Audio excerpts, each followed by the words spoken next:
କାଳିଆ କୁକୁର ବଳୁଆ ଭାରି। ଗୋଟିଏ କୁକୁର ଥିଲା। କୁକୁରଟିର ନାମ କାଳିଆ।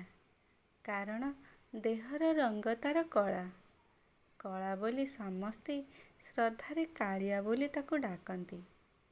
ପୋଖରୀ କୂଳରେ ରହିଛି ସାଇବାବାଙ୍କ ମନ୍ଦିରଟିଏ।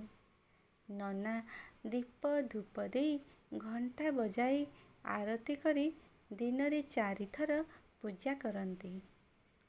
କାଳିଆ କୁକୁର ଯେଉଁଠି ଥାଉ ନା କାହିଁକି ଘଣ୍ଟା ଶବ୍ଦ ଶୁଣିବା ମାତ୍ରକେ ମନ୍ଦିର ପାଖରେ ହାଜର ହୋଇଯାଏ। ଭଜନ ଆରତି ସରିବା ପର୍ଯ୍ୟନ୍ତ ମନ୍ଦିର ସାମ୍ନାରେ ବସି ରହେ। ତାର ବସିବା ଭଙ୍ଗୀ ମଧ୍ୟ ଭିନ୍ନ, ସତେ ଯେପରି ଧ୍ୟାନରେ ବସିଛି। ଭକ୍ତମାନେ କାଳିଆର ଭାବଭଙ୍ଗୀ ଦେଖି ହସନ୍ତି।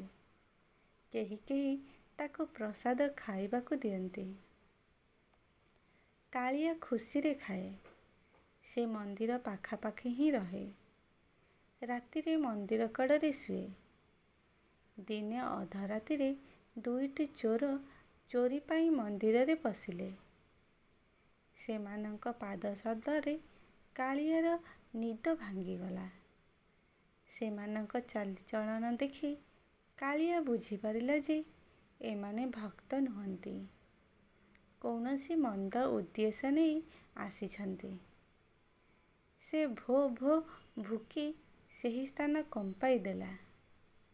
ଚୋର 2ଟି ଧରା ପଡ଼ିଯିବା ଭୟରେ ଦୌଡ଼ି ପଳାଇଗଲେ। କାଳିଆ କି ସେମାନଙ୍କୁ ସହଜରେ ଛାଡ଼େ? ଜଣକ ଗୋଡ଼କୁ କାମୁଡ଼ି ଧରିଲା। ଏହା ମଧ୍ୟରେ ଆଖପାଖ ଲୋକ ଉଠି ପଡ଼ିଥିଲେ। ଚୋର ଧରା ପଡ଼ିଗଲା।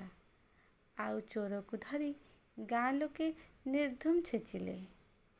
ସେହିଦିନଠାରୁ କାଳିଆର ଆଦର ବଢ଼ିଲା। ଚୋରମାନେ ଆଉ ମନ୍ଦିର ପାଖ ମାଡ଼ିବାକୁ ସାହସ କଲେ ନାହିଁ। ଯିଏ ଭଲ କାର୍ଯ୍ୟ କରେ ସେ ସମସ୍ତଙ୍କର ଆଦରର ପାତ୍ର ହୁଏ। ଯଦି ଭିଡ଼ିଓଟି ଆପଣମାନଙ୍କୁ ଭଲ ଲାଗିଥାଏ ତେବେ ଲାଇକ୍, ସେୟାର ଓ କମେଣ୍ଟ କରନ୍ତୁ। ଚ୍ୟାନେଲଟିକୁ ସବସ୍କ୍ରାଇବ୍ କରିନିଅନ୍ତୁ। ଧନ୍ୟବାଦ।